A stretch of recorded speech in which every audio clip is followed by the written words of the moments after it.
A passive house is a highly energy efficient building designed to minimise energy consumption, particularly for heating and cooling. This is achieved through careful design, construction, and the use of passive strategies like solar gain, insulation, and airtight construction.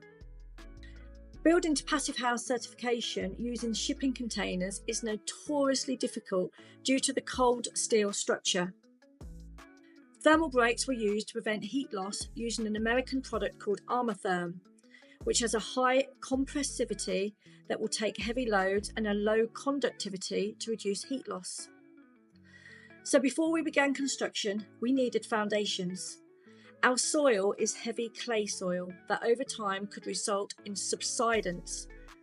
Therefore, our structural engineer specified 18 steel case piles. Each pile is 200mm in diameter and is driven into the ground until it hits bedrock.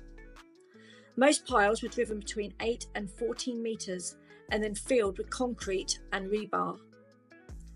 A reinforced concrete ring beam was then installed to link all the piles together. We used a high-grade concrete to ensure stability.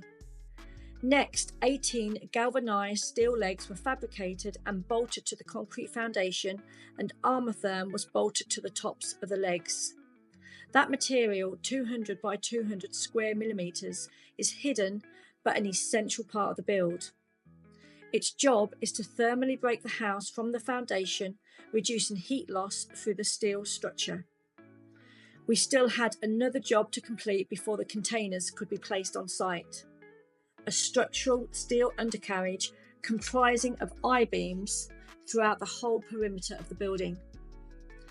It was fabricated by a local engineering company, delivered to site and bolted in position.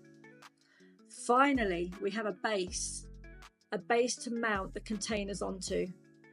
Join us next time as the first containers are lifted into position and connected together.